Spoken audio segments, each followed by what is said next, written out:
Olá, boa noite. 1.593 veículos roubados em apenas 3 meses. Uma média de 17 casos por dia. Os números são alarmantes e foram registrados em Manaus e apresentados pela Secretaria de Segurança Pública.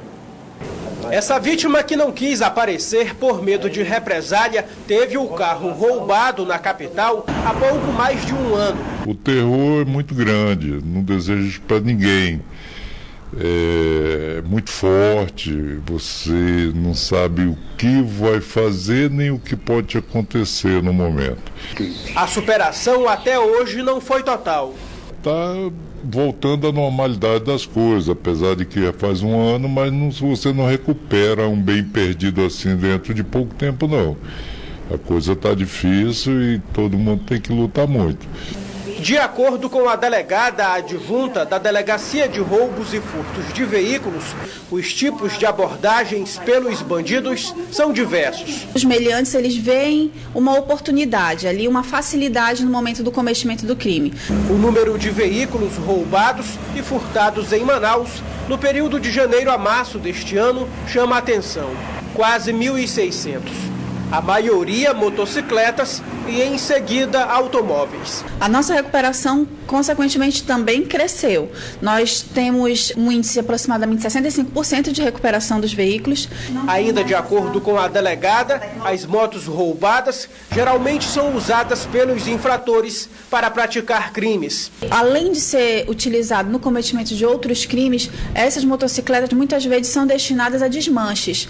A delegada orienta a população para evitar os furtos e roubos de veículos. O que nós orientamos é que as pessoas tenham maior atenção no momento que estiver chegando em sua residência, ao abrir o portão, sempre atentar se existem pessoas estranhas ao redor, ao parar em um semáforo ou em estabelecimento comercial. Evitar também ficar parado dentro do veículo, utilizando o celular, por exemplo, que é uma ferramenta de distração e que faz com que o autor do delito veja aquilo como uma facilidade, uma oportunidade para cometer o crime. E se não bastasse o roubo a veículos, pedestres e comércios também são vítimas diárias da violência. O Bandicidade teve acesso a vídeos de câmeras de segurança que mostram a ação de bandidos nesta segunda-feira. Nas imagens gravadas na noite passada, aparece uma mulher caminhando na rua Las Palmas, no bairro Cidade Nova, zona norte de Manaus, quando 2 homens se aproximam em uma moto. O carona desce e toma a bolsa da mulher. Perceba que o homem está armado e usa capacete, o que dificulta a identificação do infrator, até mesmo por parte da vítima. Neste outro vídeo, um homem e uma mulher invadem uma loja de material de construção no Parque Riachuelo, zona oeste de Manaus. A ação é em plena luz do dia. Os funcionários são rendidos e obrigados a entregar os pertences. A mulher, com um capacete na mão, chega a correr para sair da loja, mas resolve voltar para revistar mais uma vez o caixa. Os 2 casos estão sendo investigados pela polícia. O caso do roubo do material de construção foi registrado no 20º Distrito Integrado de Polícia. 38 estoques foram encontrados durante uma revista na unidade prisional do Puraquequara, que foi realizada na manhã de hoje. O objetivo dessa revista era a localização de túneis e rotas de fuga. Os 1.249 internos da unidade estão cumprindo punição disciplinar com suspensão das visitas e sem direito a banho de sol há pouco mais de 10 dias, desde que 6 internos foram mortos dentro das celas da unidade do Puraquequara. O governador José Mello participou hoje da abertura da 10ª edição do Encontro de Gestores das Escolas Públicas da Rede Estadual de Ensino. A 10ª edição do Encontro de Gestores das Escolas Estaduais reúne cerca de 900 pessoas, entre gestores das escolas da capital e do interior, coordenadores regionais e pedagógicos da capital, além dos colaboradores da Secretaria Estadual de Educação. O encontro, que segue até o dia 20 de abril, é realizado no Centro de Convenções Vasco Vasques, com o tema Gestão Estratégica e Inovação para o Sucesso Escolar. O governador do Amazonas, José Mello, participou da abertura do evento e falou sobre o principal foco das escolas aqui na capital. A política que tem que acontecer dentro de uma escola é a política da educação. E o exemplo disso está no próprio governador. que escolheu fazer um governo técnico e não político. O secretário da Educação, Algemiro Lima, foi quem presidiu a abertura do encontro. São dada a missão cumprida, trazer todos os gestores aqui do estado inteiro para que nós possamos disciplinar nossas ações é importante. Nós estávamos, por conta da crise, há 2 anos sem realizar o encontro. A gestora da Escola Estadual Raimundo Paes, no município de Rio Preto da Eva, contou as principais dificuldades e desafios enfrentados lá na escola. O desafio maior é fazer com que as nossas crianças consigam alcançar sucesso na educação, ler e escrever. Subiu para 6 o número de municípios na lista de cidades em situação de emergência devido à subida dos rios do estado. Nesta terça-feira, o município de Canutama, na calha do rio Purus, passou a integrar o cronograma de ajuda humanitária da Defesa Civil. Mais de 1.400 famílias já foram afetadas pela enchente, que atinge até o momento 60% dos bairros da cidade. 16 municípios do Amazonas permanecem em estado de alerta e outros 18 encontram-se em situação de atenção. E vamos agora conferir a previsão do tempo para esta quarta-feira em Manaus e em alguns municípios do interior do estado. Em Manaus, o tempo fica encoberto a nublado com pancadas de chuva. As temperaturas variam entre 23 e 33 graus. A mesma previsão no município de Fonte Boa, onde as temperaturas variam entre 25 e 29 graus. Em Manicoré, a previsão é de muitas nuvens com chuva fraca, mínima de 25 e a máxima de 30 graus. E em Coari, a previsão também é de muitas nuvens com chuva fraca. As temperaturas variam entre 27 e 29 graus. A BR-319, que liga o Amazonas ao resto do Brasil, está mais uma vez praticamente intrafegável. E hoje pela manhã, uma reunião com o superintendente do IBAMA aqui no estado esclareceu pontos relativos ao processo necessário para a pavimentação dessa rodovia federal. Essas imagens recentes mostram a situação da BR-319 na região. Em alguns trechos, a dificuldade para passar com os veículos é muito grande. O negócio agora ficou feio aqui agora, próximo ao piscinão. Muita lama, muito barro mesmo. Atoleiro de verdade. A Associação de Amigos e Defensores da BR-319 reclama do retrato do descaso e abandono da rodovia. O processo de manutenção continuou, mas a situação da governança da BR-319 ainda está parada. As unidades de conservação que deviam estar funcionando não estão funcionando na BR-319. Ainda de acordo com ele, a situação é crítica no trecho conhecido como Meião da rodovia, que liga Manaus, do Amazonas, a Porto Velho, em Rondônia. Existem 2 comunidades bastante isoladas, com bastante dificuldades, que têm direitos constitucionais que estão sendo violados, como saúde e educação, e precisam ser revistos pela questão desse trecho do meio.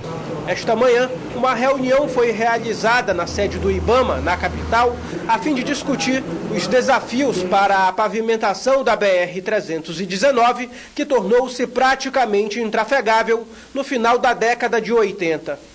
Hoje, o asfaltamento completo depende de estudos de impactos ambientais e para identificar a existência de populações indígenas. Já se sabe, está mapeado, os polígonos das reservas, tanto das indígenas como as reservas estaduais e federais.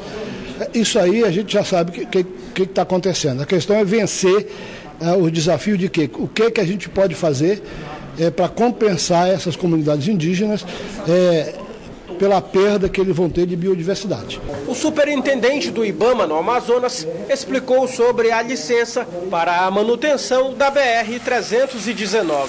Ela é contínua, a não ser que haja alguma quebra das condicionantes que foram colocadas nela. A manutenção é para que a estrada se mantenha trafegável, em condições mínimas de tráfego. A pavimentação é para que ela seja feita definitivamente.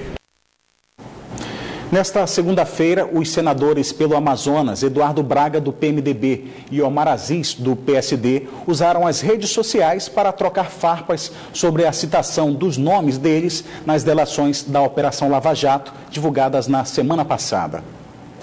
De acordo com a delação do ex-executivo da Odebrecht, Arnaldo Cumprido de Souza e Silva, o acordo entre a empresa e os políticos do Amazonas foram relacionados à construção da ponte jornalista Felipe Dal. Eduardo Braga foi o primeiro a usar as redes sociais para divulgar o que ele chamou de verdade dos fatos. Ele escreveu: vale lembrar que em abril de 2010, quando entreguei o comando do governo do estado para disputar uma vaga ao Senado Federal, 48% do valor original da ponte estava pago com a obra em pleno andamento, sendo que 90% da construção já estava pronta. No dia 11 de junho de 2010, o Diário Oficial do Estado publicou o termo aditivo ao contrato da Ponte Rio Negro, elevando o valor de 574 milhões de reais para 811 milhões de reais.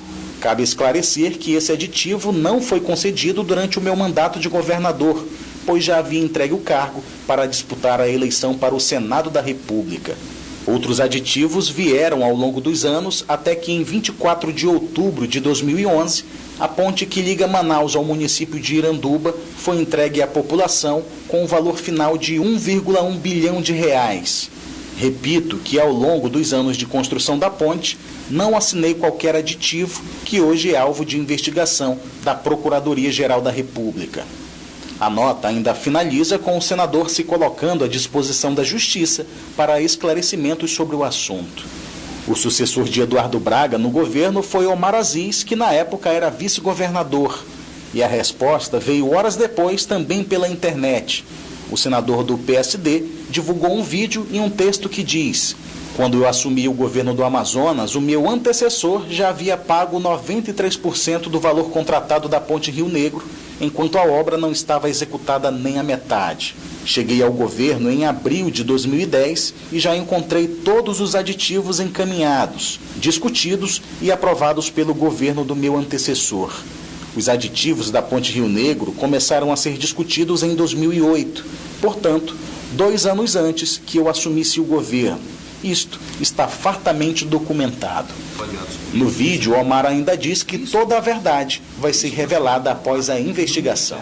Não é querer jogar para A ou para B achando que com uma notinha no Facebook, algumas pessoas fazendo comentários positivos, outras denegrindo os adversários, vai se resolver esse problema. Não, faço questão de ser chamado para depor na Polícia Federal, no Ministério Público Federal, onde for. Confio na investigação do Ministério Público Federal, da Polícia Federal e da Justiça Brasileira. Os senadores Eduardo Braga e Omar Aziz fazem parte da lista de políticos com foro privilegiado que vão ser investigados pela Operação Lava Jato. As doses da vacina contra a gripe enviadas pelo Ministério da Saúde chegaram com atraso em Manaus e a vacinação aqui na capital só deve iniciar na semana que vem. Em todo o Brasil, o início da campanha foi nesta segunda-feira. De acordo com o secretário municipal de saúde, o atraso no início da campanha de vacinação contra a influenza, que começou ontem em todo o Brasil e vai até o dia 26 de maio, não deve prejudicar a programação da Censa. Até porque o dia de mobilização nacional de vacinação, chamado de Dia D, está marcado para o dia 13 de maio. A meta da campanha é vacinar 54,2 milhões de pessoas em todo o país. Este ano, a novidade da campanha é a inclusão dos professores das redes pública e privada de ensino no público prioritário. Ainda de acordo com o secretário, os postos já estão sendo abastecidos. Manaus não vai iniciar na semana que inicia o Brasil, porque nós tivemos, pela questão da logística, de ser um estado diferente, as vacinas vão de barco a municípios longínquos, o estado priorizou a distribuição para esses municípios e a capital ficou para esse segundo momento. Isso ocorre nessa semana agora, estamos abastecendo nossas unidades para que na próxima segunda-feira, dia 24, todas as nossas 182 salas de vacinas estejam funcionando plenamente, atendendo a população que se destina a essa vacina, o público-alvo dentro das suas faixas etárias. Para as pessoas que fazem parte do público-alvo e estão impossibilitadas de locomoção ou acamadas, a Censa fará a vacinação em domicílio a partir de um agendamento que deve ser feito pelo número 0800 280 8280. A aplicação da vacina será feita entre os dias 15 e 26 de maio. A vacina, disponível pelo SUS, protege contra os 3 subtipos do vírus da gripe que mais circulam no país: o H1N1, o H3N2 e o influenza B.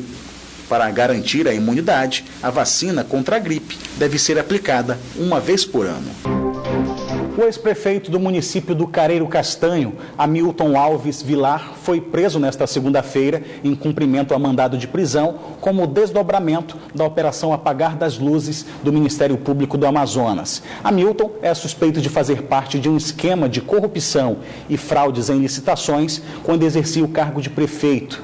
E ele não foi preso durante a operação do MPE em janeiro deste ano, porque gozava do benefício de salvo-conduto emitido pelo Tribunal de Justiça. Na época, 2 ex-secretários municipais e 3 empresários do município foram presos. Hamilton foi detido pela Polícia Rodoviária Federal ontem à noite e encaminhado à delegacia do município. Hoje pela manhã, o irmão dele, Altevir Alves Vilar, que era ex-secretário de Finanças e Orçamento do município, também foi preso pela Polícia Civil. A Ordem dos Advogados do Brasil no Amazonas vai entrar com uma ação coletiva contra a Eletrobras Amazonas Distribuição pelos danos causados durante os apagões em Manaus e na região metropolitana. A ação civil pública de danos morais coletivos vai ser protocolada na Justiça do Amazonas ainda esta semana. A ação questiona a qualidade dos serviços prestados pela Eletrobras Amazonas Distribuição e tenta saber os motivos dos apagões na Grande Manaus. O que leva principalmente a gente a buscar uma reparação para a sociedade sobre esses prejuízos que são sofridos é exatamente, principalmente no último dia 31, que foi numa madrugada, é que a gente leve esse problema e levante essa bandeira no sentido de que aquele pai que passou a madrugada em claro, abandonando lá o seu filho, a pessoa idosa que sofreu com a falta de energia durante a madrugada. A ação questiona ainda se as últimas interrupções têm a ver com uma possível falta de gás natural que move as usinas termoelétricas de Mauá e Aparecida, ambas responsáveis por fornecer energia para parte da capital amazonense. Só este ano, a capital do Amazonas sofreu 3 grandes apagões. O último blackout atingiu cerca de 15 bairros da capital e 3 municípios da região metropolitana. A interrupção no último dia 31 de março durou cerca de 4 horas. É inconcebível no momento atual que nós nos encontramos, em pleno século XXI, nós ficarmos sem energia elétrica, algo tão essencial para a manutenção da nossa vida. Serviços públicos, saúde pública, transporte, telefonia celular, sistemas de água, tudo depende de energia elétrica para funcionar.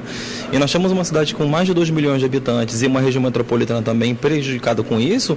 Quando há um desligamento geral durante horas, como o que aconteceu no último dia 31 de março, isso causa danos a todas as pessoas.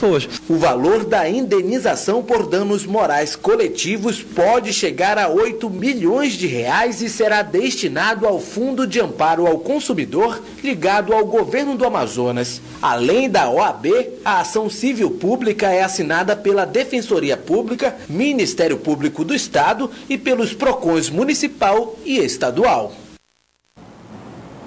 Olha, infelizmente nós não vamos conseguir exibir hoje para você a matéria que nós fizemos uma entrevista com o Pop da Selva Arlindo Júnior para falar do show dele amanhã no Teatro Amazonas às 20 horas. Um show beneficente que custa a entrada apenas uma lata de leite, mas amanhã, ainda antes do show, nós exibimos essa matéria aqui para você.